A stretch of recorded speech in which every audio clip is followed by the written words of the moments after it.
इन सारे कंफ्यूजन को दूर करूंगा मैं, कहानी के थ्रू आपको समझा दूंगा। 15 से 20 मिनट में आपको 13 से 14 नंबर का सवाल आपका कंप्लीट हो जाएगा। एकदम धुआं उड़ा करके आप लोग बनाए के मिट्टी में मिलूंगा खाद हो जाऊंगा, मर के मिट्टी में मिलूंगा खाद हो जाऊंगा मैं, फिर खिलूंगा साख पर आबाद हो जाऊंगा मैं। बार बार मैं आऊंगा तेरी नजरों के सामने, बार बार मैं आऊंगा तेरी नजरों के सामने, फिर एक रोज तेरी याद हो जाऊंगा। स्वागत है हमारे चैनल पे फिर से ऑनलाइन वाला क्लासेस में। आज हम लोग नेक्स्ट वीडियो लेकर के जो आ रहे हैं ये 12th के बोर्ड के लिए। नो डाउट कि आपको याद नहीं रहता, याद तो होता है, लेकिन जब आपके सामने क्वेश्चन आता है तो आप कंफ्यूज होने लगते हैं कि किसका कौन है। आपको लगता है कि ये इसका हो सकता है, आपको लगता है कि ये भी इसका हो सकता है। उस स्थिति में आपको कंफ्यूजन होने लगता है। इन सारे कंफ्यूजन को दूर करूंगा मैं, कहानी के थ्रू आपको समझा दूंगा। 15 से 20 मिनट में आपको 13 से 14 नंबर का सवाल आपका कंप्लीट हो जाएगा। एकदम धुआं उड़ा करके आप लोग बनाइएगा, ठीक है ना। कोई कंफ्यूजन नहीं होगा, एकदम सटीक बनेगा और एक नंबर भी कटेगा नहीं आपका। और ये तो 10 नंबर का श्योर रहता है, 10 नंबर ऐसे लॉलीपॉप की तरह आपको मिल जाएगा। और साथ साथ ऑब्जेक्टिव जब आप बनाते हैं तो ऑब्जेक्टिव में भी 3-4 नंबर का सवाल ऐसा रहता है जिसमें कविता का नाम दिया रहे या कहानी का नाम दिया रहेगा और 4, ठीक है। तो आइए आगे बढ़ते हैं हम लोग अपने टॉपिक के। सेक्शन बी के 6th या 5th नंबर क्वेश्चन में ऐसा रहेगा मिलान करने के लिए, और ऐसा आपको, ये तो कहानी वाला है, ठीक, और ऐसा कविता में भी रहता है 5-5 नंबर का, 10 नंबर का रहेगा। तो आप लोगों को देखना है कि इसमें जैसे ये दे दिया इंडियन सिविलाइजेशन एंड कल्चर, इसको किसने लिखा है। भारत इज माई होम को किसने लिखा है, और पिंच ऑफ स्नफ को किसने लिखा है, और आई हैव अ ड्रीम को किसने लिखा है, ठीक है। तो मुझे पता है कि आप लोग रट लिए होंगे, तो 2-4 को तो ऐसे ही बना लीजिएगा आप लोग, कोई दिक्कत नहीं है। लेकिन मामला तब फंसता है जब आपको लगता है, जब ये कंट्राडिक्शन होने लगे, यार ये भी हो सकता है, कभी ये भी हो सकता है इंडियन सिविलाइजेशन कल्चर को ये लिखा है कि ये लिखा है, क्योंकि ये सारा नाम आपको सुना हुआ रहेगा, ठीक। तो इस सब का, ये इसमें जो आपको कंट्राडिक्शन है, इस कंट्राडिक्शन को दूर करना है। इसके लिए हमारे पास कुछ कहानी के तौर पे कुछ है कंटेंट जो मैं आपके साथ शेयर करूंगा। देखिए, इंडियन सिविलाइजेशन एंड कल्चर का मतलब हुआ भारतीय संस्कृति और सभ्यता, और भारतीय संस्कृति सभ्यता में पैसा कमाना ज्यादा महत्वपूर्ण समझा जाता है। और पैसा पे फोटो किसका रहता है सर, तो महात्मा गांधी जी का फोटो रहता है। तो इस तरीके से याद रखिए कि इंडियन सिविलाइजेशन एंड कल्चर को किसने लिखा, महात्मा गांधी ने। इस तरीके से समझिए कि क्या करना है, पैसा कमाना है, पैसा पर फोटो के कर गांधी जी के, तो Mahatma Gandhi. Bharat is my home, अगला चैप्टर। तो भारत इज माई होम का मतलब होता है भारत मेरा घर, भारत मेरा घर।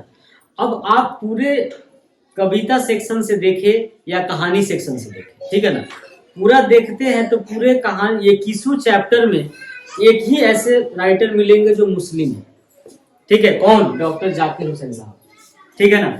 डॉक्टर जाकिर हुसैन साहब, जिनका जन्म हुआ था हैदराबाद में। हमारे यहाँ के बिहार के ये गवर्नर भी रह चुके थे और ये राष्ट्रपति बने थे तब जब भाषण दिए थे, उसी भाषण का ये टुकड़ा है भारत इज माई होम, ठीक है ना। तो डॉक्टर जाकिर हुसैन, तो इसको कैसे याद रखेंगे, कंफ्यूजन नहीं हो इसके लिए सोचिए। भारत मेरा घर, जब हिंदुस्तान और पाकिस्तान का बंटवारा हो रहा था तो बहुत सारे इनके दोस्त, डॉक्टर जाकिर हुसैन साहब के बहुत सारे दोस्त पाकिस्तान चले गए। तो उन्होंने बोला कि आप भी चलिए, तो ये कहेंगे हम कहाँ जाए, नहीं जाएंगे, भारत मेरा घर है। कौन कहा, बस एक ही तो है, मुस्लिम, जो कि आजकल चल रहा है हमारे देश में ये सब। तो हम लोग को उस सबसे मतलब नहीं है, याद करने से मतलब है, ठीक है। एक ही है मुस्लिम राइटर, कौन, डॉक्टर जाकिर हुसैन साहब। तो इस तरीके से दिमाग में रखिए कि भारत का बंटवारा हुआ, बहुत लोग चले गए, कुछ किसी ने इनको कहा, इनका दोस्त ने कहा कि तुम भी चलो, ये बोले कि नहीं जाएंगे, भारत मेरा घर है, ठीक। तो इस तरीके से भारत इज माई होम को किसने लिखा है, डॉक्टर जाकिर हुसैन साहब। अब आइए, अब pinch of snuff. Pinch of snuff का मतलब होता है, अ का मतलब तो एक होता है, सबको पता है, आपको भी पता है। पिंच का मतलब होता है चुटकी, एक चुटकी, ठीक है। और स्नफ का मतलब होता है सूंघनी। सूंघनी यानी कि जो कि हम लोग अपने गांव घर में खैनी कहते हैं कि गांव घर में खैनी कहते हैं ना, तो वही है, ठीक है। तो एक चुटकी खैनी, ठीक है। अब इसको कैसे याद रखेंगे, समझ, इसको समझने के लिए हम लोगों को थोड़ा सा गांव के माहौल में आना पड़ेगा। गांव में लोग क्या कहता है, सुबह सुबह देखिएगा जब सुबह सुबह लोटा लेकर के लोग जाता है खेत में, तो कोई उसको मिलता है रास्ते में, तो कहता है ए भाई एक चुटकी मालवा में से दी हो, एक चुटकी माल, एक चुटकी, एक है चुटकी है माल। देखिए माल कहाँ कहता है, गांव में, माल गांव पर, मनोहर माल गांव पर। कौन लिखा अ पिंच ऑफ स्नफ को, तो मनोहर माल गांव पर। कैसे समझिएगा, तो एक चुटकी माल कहाँ कहता है, गांव में कहता है। एक चुटकी क्या कहता है, माल कहता है, खैनी को माल हो गया। कहाँ कहता है, गांव में, तो मनोहर माल गांव पर। इस तरीके से याद रहेगा। अगला है आई हैव अ ड्रीम। अगला है आई हैव अ ड्रीम, मेरा एक सपना है। इसका मतलब होता है मेरा एक सपना है। तो किसका सपना नहीं होता है राजा बनने का? देखिए सबका सपना होता है राजा की तरह जिंदगी जीने का, ठीक है।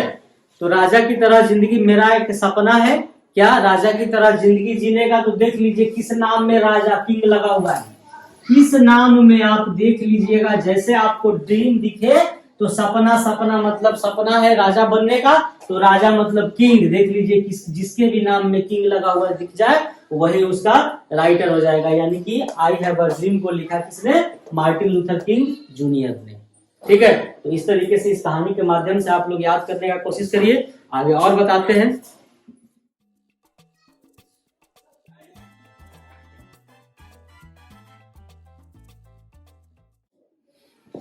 देखिए अगला है, मैं एक एक करके सारा बताऊंगा आपको, ठीक है। इसके पहले मैं 4 बताया, फिर 4 बता रहा हूँ। ऐसे करते करते मैं टोटल बता दूंगा आपको 21 कैसे याद रखना है। देखिए तो अगला जो है ये है, ये भी मिलान करने के लिए याद, किसी में से भी आ जाएगा, कोई भी चैप्टर का नाम दे देगा, कोई भी राइटर का नाम दे देगा, आपको मिलान करना रहेगा। तो मैं सारा वो बता दूंगा आपको एक एक करके टोटल, ठीक है। कहता है ये चैप्टर है ideas that have helped Mankind, ऐसा विचार जो मानवता को मदद करता है। ऐसी आइडिया, ऐसा विचार जो क्या करता है, मानवता की मदद करता है। तो इसको कौन लिखा है, तो बर्टन रसल ने लिखा है। तो बर्टन रसल को कैसे याद रखेंगे इसको समझिए। कहता है कि आइडिया निकालना है, आइडिया क्या करने के लिए, तो मदद करने के लिए। तो हम लोगों को चैप्टर से मतलब नहीं है, बस आइडिया देख लीजिए, आइडिया लगा हुआ है, विचार कथी करने का, तो लैंड, बट लैंड है, बट रैंड है, ठीक है ना। तो बट रैंड को लैंड समझ लीजिए, क्या समझ लीजिए, लैंड समझ लीजिए। तो ऐसा विचार जो शहरों में क्या करता है, आजकल लोग शहर में बसने के लिए जमीन खरीदता है ना, तो ऐसा कोई विचार अपनाता है जिससे वो क्या खरीद ले, लैंड खरीद ले, जमीन खरीद ले। तो आइडिया दिखेगा तो लैंड खरीदने की बात करिए, लैंड खरीदने के बारे में सोचिए, ठीक है। तो लैंड यानी कि बट लैंड, तो बट रैंड खाली दिख जाए, लैंड से रैंड, लैंड से रैंड हो जाएगा, ठीक है ना। तो आइडिया क्या करने का, लैंड खरीदने का, तो लैंड एंड आ गया यहाँ पे देख लीजिए, रैंड लैंड, ठीक है ना। तो इस तरीके से आप मिला लीजिए कि आइडिया क्या करना है, लैंड खरीदना है, तो बट लैंड रसम हो जाएगा। अगला है the artist. The artist, artist का मतलब होता है कलाकार। आर्टिस्ट का मतलब क्या होता है, कलाकार होता है। तो इसको कौन लिखा है, तो इसको लिखा है सीगा नाव्यव, ठीक है ना। तो सीगा उतना दूर तक जाना नहीं है, सीगा, सीगा से सिंगर दिमाग में रखिए, सीगा, सीगा से सिंगर मिलता है, सीगा में सिंगर है, देखो सिंगर सी आ रहा है, सी इधर भी आ रहा है। तो आर्टिस्ट जो होता है वो क्या होता है, सिंगर होता है। आर्टिस्ट मतलब कलाकार, और गाना गाने वाला कलाकार कहलाता है कि नहीं कहलाता है, तो कहलाता है। यानी कि आर्टिस्ट से सिंगर दिमाग में रखिए, सिंगर से सीगा दिमाग में आ जाएगा, ठीक है। अगला है अ चाइल्ड इज बोर्न, बच्चा पैदा होना। बच्चा पैदा होता है, तो बच्चा जब पैदा होता है तो बच्चा अपने माँ के पेट से निकल कर गिरता है, ठीक है ना। मतलब जब कोई बच्चा पैदा होता है तो माँ के पेट से नीचे गिरता है ना, गिर गिर, देखो गिर गिरीर, ठीक है ना। तो क्या हुआ, बच्चा पैदा हुआ तो माँ के पेट से गिर, माँ का पेट से गिर, तो गिरीर। देख लीजिए यहाँ पे गिरीर है, तो क्या हो जाएगा, जर्मन गिरीर। यानी कि चाइल्ड इज बोर्न को किसने लिखा था, जर्मन गिरीर ने। ये जर्मन गिरीर लेखिका है, ठीक है ना। ये इनका जन्म हुआ था अमेरिका में, लेकिन ये इनका पठन पाठन सब कुछ हुआ आपको चाइना में, ठीक है। How free is the press, press, ठीक है। देखिएगा आजकल सैटरडे और संडे को प्रेस है, ये प्रेस का मतलब न्यूज चैनल को दिमाग में रखिए। तो देखिएगा सैटरडे और संडे को न्यूज 18 इंडिया पे 7 बजे से एक प्रोग्राम आता है जिसमें शायरी लोग कहता है। शायरी कहाँ कहता है? प्रेस में। प्रेस दिखे शायरी दिमाग में लाइए, प्रेस दिखेगा शायरी दिमाग में लाइएगा। शायरी कौन कहता है? तो शायर कहता है। तो शायर्स लगा हुआ जिस नाम में दिख जाए वही उसका राइटर हो जाएगा, यानी कि डोरोथी एल शायर्स। तो how free is the press को किसने लिखा? डोरोथी एल शायर्स ने लिखा। कैसे याद रखेंगे? तो प्रेस का मतलब क्या होता है? प्रेस तो प्रेस है, और प्रेस पे लोग क्या कर रहे हैं आजकल? शायरी बोल रहे हैं। शायरी बोल रहे हैं मतलब शायर। तो शायर डोरोथी एल शायर से खाली प्रेस, प्रेस दिमाग में लाइए, प्रेस, और प्रेस को दिमाग में लाके कहाँ पहुंच जाइए? शायर पे पहुंच जाइए, शायरी पे पहुंच जाइए, और शायरी ही आपको पहुंचा देगा शायर तक। ठीक है,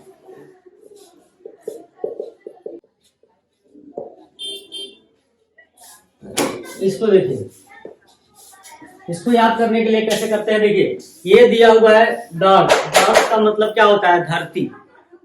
अर्थ, अर्थ मतलब धरती। तो हम लोग अपने यहाँ क्या समझते हैं? हम लोग धरती को माँ समझते हैं। धरती हमारी माता है तो हम उसके क्या हुए? बेटे। धरती हमारी माता है तो हम उसके बेटे। तो बेटे, धरती को कैसे याद रखिए? जैसे अर्थ आ जाए तो समझ जाइए धरती की बात कर रहा है, और धरती का मतलब माता, और माता का हम क्या हुए? बेटे। तो बेट्स, देखिए बेट्स लगा हुआ है, बेटे बेट्स, बेटे बेट्स मैच कर रहा है कि नहीं कर रहा है? तो बेट्स इसका राइटर हो जाएगा। दूसरा है India through travellers eyes. Bharat यात्रियों के नजरिए से। ट्रेवलर्स मीन्स होता है यात्री, और आई का मतलब नजरिया, आंख। तो भारत यात्रियों के नजरिए से, यानी कि मान लीजिए कोई आया है इंडिया में घूमने, ठीक है, कोई भी कहीं जाता है घूमने, तो घूम फिर करके जब जाता है लौटता है अपने यहाँ, तो जहाँ गया हुआ रहता है तो वो क्या करता है? वहां के बारे में बहुत बात बताता है कि ऐसा था वैसा था, इतना सुंदर था, ये था वो था, 72 बात बताता है। तो अब उसका दोस्त अब इरिटेट होकर क्या करता है? चुप न रह, कितना बक बक करता है। तो देखो बक लिखा हुआ है, ठीक है ना? तो बक यानी कि इंडिया थ्रू ट्रेवलर्स आइज, यात्रियों के नजरिए से भारत। तो भारत जब ये घूमने आई थी, पल्सेस बक, तो सपोज करिए कि जब ये घूमने आई थी तो घूम करके अपने यहाँ गई चाइना में, तो चाइना में जा करके यहाँ के बारे में बता रही थी, तो उसकी कोई सहेली थी, वो बोल रही थी क्या चुप रहा, कितना बक बक करती है। ठीक, तो बक यानी कि यात्रियों के नजरिए से जब आप घूम फिर करके देख करके जाते हैं, अपने बारे में वहां के बारे में बताते हैं, तो कोई इरिटेट होकर के कहता है बक बक कर रहा है, चुप न रहो। तो बक जैसे कहेगा तो वैसे पल्सेस बक्स दिमाग में आ जाएगा, पल्सेस बक, बक बक से पल्सेस बक। अब अगला है कि a marriage proposal. A marriage proposal का मतलब होता है शादी का प्रस्ताव। मैरिज मीन्स शादी, और प्रपोजल मीन्स प्रस्ताव। तो जब प्रस्ताव होता है, शादी की बातचीत चलती है, तो देखा सुनी होता है। देखा सुनी में देखिएगा कोई कोई ऐसा आदमी होगा जो कहेगा कि हम नहीं खाएंगे, पता है ना यार नहीं खाएंगे, हटाओ ना। तो कोई बुजुर्ग आदमी कहा जाता है क्या, कितना बना क्या, चख न लो, चीख न लो, तो चीखो, एंटन चीखो, ठीक है ना? तो इस तरीके से दिमाग में रखिए कि शादी का बात चलेगा, कोई बंतुलेट आदमी होगा वो क्या कहेगा कि हम नहीं खाएंगे, तो कोई उसको कहेगा कि ठीक है चीख न लो, थोड़ा सा चीख लो। तो शादी का प्रपोजल में चीख लो, चीख लो मतलब एंटन, ठीक है? तो इस तरीके से आप लोगों का 11 था, 11वें चैप्टर के बारे में हमने बता दिया। इससे क्या होगा ना, देखिए आपका ऑब्जेक्टिव भी बनेगा। ऑब्जेक्टिव में भी सवाल पूछता है, इस चैप्टर का नाम दे देगा और पूछेगा कि 4 ऑप्शन देगा, पूछेगा कि कौन इस चैप्टर को लिखा है, ठीक है? जैसे मान लीजिए कि यहाँ दे दिया क्वेश्चन दे दिया, अर्थ पूछ रहा है who has retain the earth, ठीक है, आपसे पूछ रहा है। और ऑप्शन में दे दिया एची बेट्स, पर्सेस बक, एंटन चीखो, और एक मान लीजिए महात्मा गांधी। 4 ऑप्शन दे दिया। तो सबसे पहले आप देखिए कि चैप्टर क्या कर रहा है, अर्थ कह रहा है, तो अर्थ का मतलब धरती हुआ।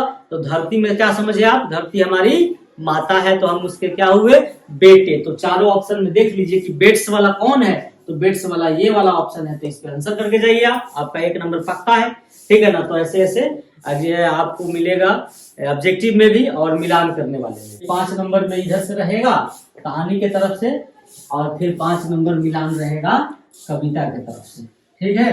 तो अब इसको भी हम लोग करते हैं। ये भी सेक्शन बी में ही रहेगा, 6ठा नंबर में ही रहेगा, एबीसी करके देगा। ये है आपको पोएम से,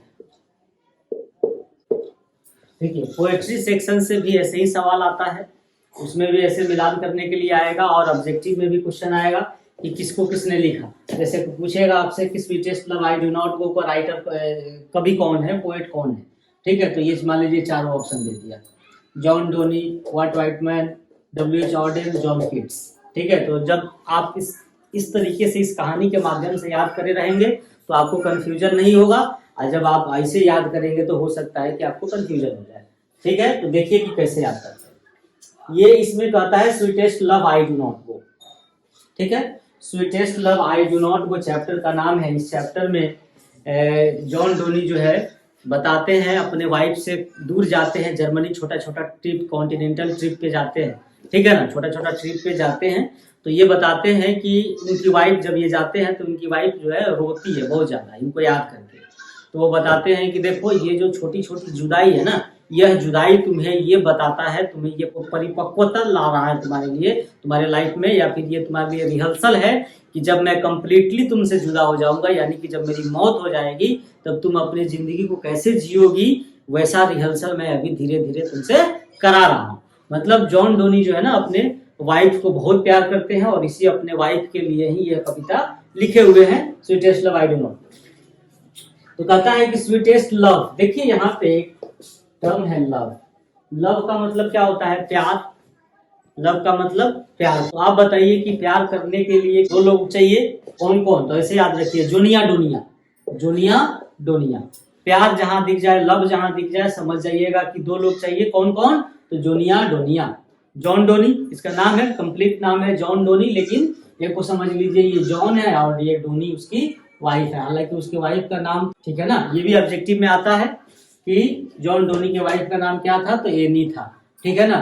तो जोनिया डोनिया एनिया, देखिए जोनिया जॉन, एनिया Annie, Donny Donny Annie, Donny Annie मिल रहा है, जोनिया डोनिया, ठीक है ना। तो लव कौन के लिए कितना चाहिए? दो चाहिए, कौन कौन? तो जोनिया एनिया, एनिया मतलब डेनिया, डोनिया, तो जॉन डोनी हो जाएगा। अगला है song of my self. Song of my self का मतलब होता है खुद से गाना गाना। सॉन्ग मतलब गाना और माई सेल्फ का मतलब खुद से, ठीक है। तो खुद से आदमी कब गाना गाता है, ठीक है, तो इसको कैसे याद रखेंगे समझिए। इसको लिखा है वॉल्ट व्हाइटमैन ने, ठीक है। तो सॉन्ग ऑफ माई सेल्फ आप गाते हैं, मतलब खुद से गाना गाते हैं। तो सपोज करिए आप 12 बजे रात में, 1 बजे रात में अपने घर से बाहर निकलते हैं, तो आपने भूत देख लिया, भूत देखा, तो भूत देख करके लोग क्या करता है? गाना गाने लगता है, जय हनुमान ज्ञान गुण सागर, जय कपीस तिनु लोक सागर, ऐसे हनुमान चालीसा गाने लगता है। तो किसको देख करके गाने लगता है? किसको? भूत को। और भूत कैसे कपड़ा में रहता है? तो व्हाइट कपड़ा में रहता है, व्हाइट लिबास में रहता है, व्हाइट मैन होता है वो, क्योंकि व्हाइट कपड़ा में है तो व्हाइट कपड़ा वाले को क्या कहिएगा? व्हाइट मैन कहिएगा। तो व्हाइट मैन, देखिए यहाँ पे व्हाइट मैन है। तो song of my self, song of my self, यानी आप ऐसे दिमाग में लाइए आप कि सॉन्ग ऑफ माई सेल्फ यानी कि खुद से गाना गाना। तो खुद से गाना कब आदमी गाता है? जब भूत को देख लेता है, भूत को देख लेता है। और भूत कैसा रहता है? तो व्हाइट कपड़ा में रहता है, ठीक है ना। तो व्हाइट मैन जहां दिख जाए भूत दिमाग में आएगा, और भूत दिमाग में आएगा तो सॉन्ग ऑफ माई सेल्फ, क्योंकि खुद से गाना तभी आप गाते हैं जब आप भूत को देख लेते हैं और भूत व्हाइट कपड़ा में रहता है। तो इसका इसका पोएट जो है क्या हो जाएगा? Walt Whitman. अगला है, तीसरा नंबर में दिया हुआ है now the leaves are falling fast. इसका मतलब हुआ कि पेड़ से पत्ते तेजी से गिर रहे हैं, ठीक है ना, पेड़ से पत्ते तेजी से गिर रहे हैं, तेजी, फास्ट। फास्ट दिमाग में यहाँ पे देखिए फास्ट लिखा हुआ है, फास्ट का मतलब तेज होता है, ठीक है। तो तेज चलने वाली एक ऑटोमोबाइल की गाड़ी आती है, ठीक है ना, जो ब्रांड है ऑडी, ऑडी नाम की एक ब्रांड है ऑटोमोबाइल का, वह बहुत तेज चलता है, वो गाड़ी बहुत तेज चलता है, ठीक है। तो ये जो ऑडी है, तो ऑडी से ऑर्डन दिमाग में रखिए, यानी कि फास्ट, फास्ट का मतलब तेज, तो तेज चलेगा कौन? ऑडी चलेगा। तेज कौन चलेगा? ऑडी, यानी कि चैप्टर के नाम में फास्ट लिखा हुआ दिख जाए तो समझिएगा कि तेज चलने वाला कौन है? तेज चलने वाला कौन? तो ऑडी, ऑडी से ऑर्डन, ऑडी से ऑर्डन। तेज खाली फास्ट देखिए और फास्ट को मिला दीजिए, फास्ट का मतलब तेज, तेज कौन गाड़ी चलेगा?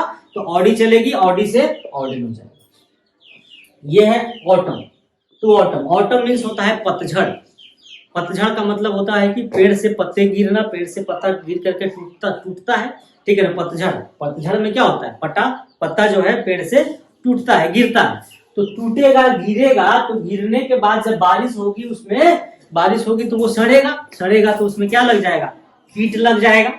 क्या लगेगा, कीट लग जाएगा, ठीक है ना। यानी कि ऑटम, ऑटम का मतलब पतझड़, तो पतझड़ में पत्ता गिरेगा, पत्ता गिरेगा तो सड़ेगा, सड़ेगा तो उसमें क्या लग जाएगा, कीट लग जाएगा। तो देखिए जॉन कीट है तो कीट लगा हुआ दिख जाए, कीट लगा हुआ, यानी कि ऑटम आ जाए तो पतझड़, और ऑटम का हिंदी क्या होता है, पतझड़, पतझड़, ठीक है। ऑटम का मतलब पतझड़, और पतझड़ जब रहे तो पत्ता, पतझड़ में क्या होता है, पत्ता गिरता है, पत मतलब पत्ता, झड़ मतलब झड़ना यानी कि गिरना। तो पत्ता गिरता है कब, ऑटम के सीजन में, ऑटम सीजन में पत्ता गिरता है, पत्ता गिरता है तो वो सड़ता है, सड़ेगा तो क्या लग जाएगा, कीट लग जाएगा। कीट, कीट से दिमाग में रखिए कि कीट लगा हुआ जो ऑप्शन रहेगा वही आंसर इसका होगा, तो जॉन कीट, जॉन कीट। इस तरीके से आप लोग इसको याद रखेंगे। आगे बढ़ते हैं फिर,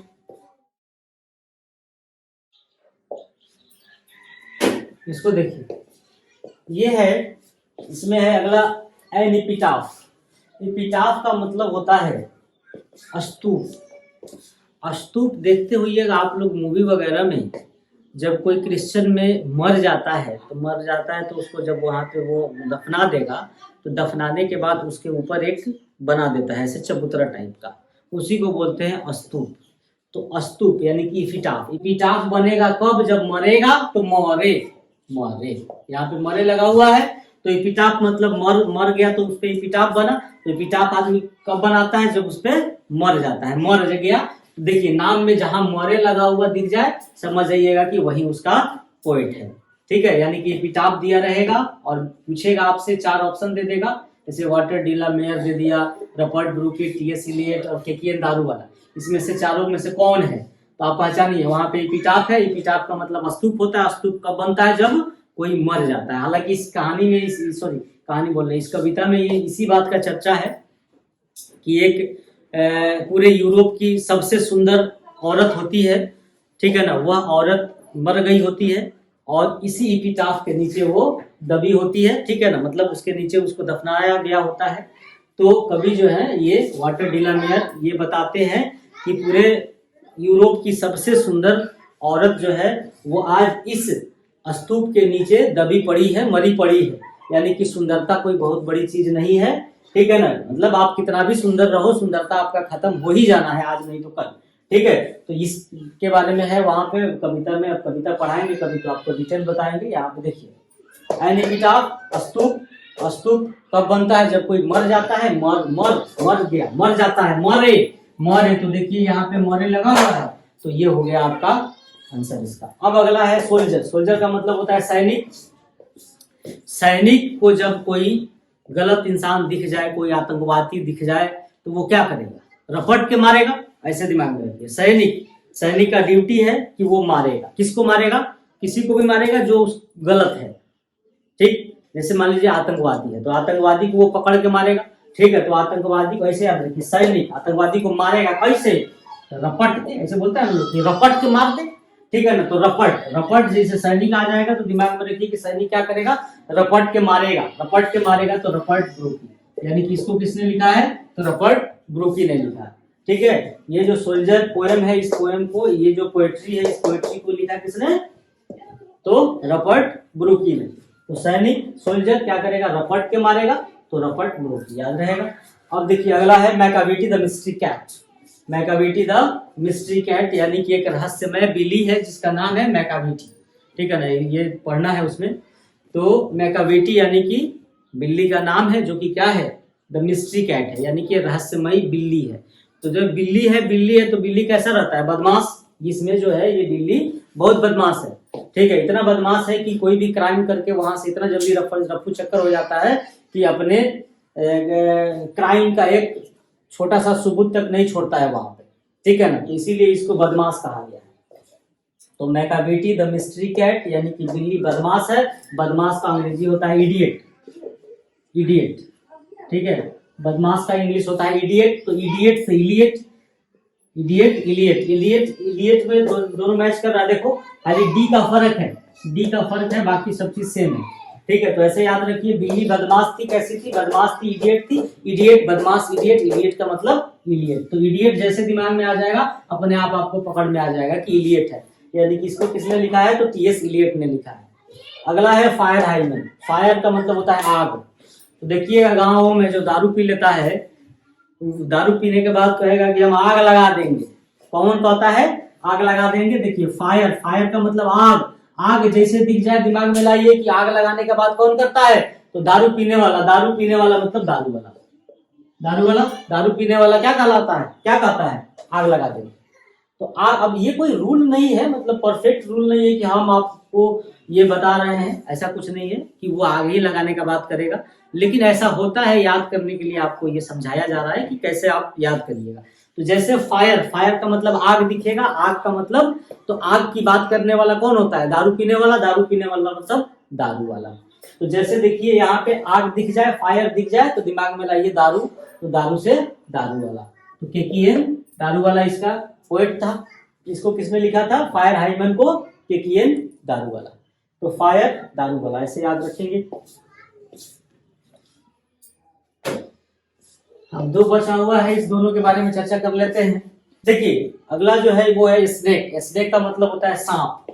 स्नेक का मतलब सांप, ठीक। तो सांप ऐसे दिमाग में रखिए कि सांप कैसे चलता है, सांप का चाल कैसा होता है। तो ऐसे समझिए, सांप चलता है लॉवे लॉवे, ऐसे ऐसे चलता है। तो सांप का चाल होता है लॉवे लॉवे लॉरेंस। तो सांप जब दिख जाए तो चाल समझिए, सांप का चाल कैसे? तो लॉरेंस माने लॉवे लॉवे, लॉवे लॉवे से लॉरेंस, ठीक है।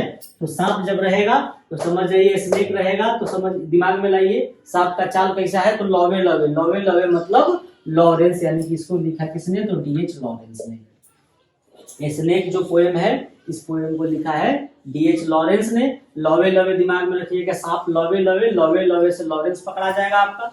अच्छा, माई ग्रैंड मदर्स हाउस का मतलब होता है मेरी दादी, मेरी दादी का घर, ठीक है, मेरी दादी का घर। अब बताइए पुराने जमाने में दादी नानी का नाम कैसा होता था? उटपटांग टाइप का, पुराना जमाना वाला।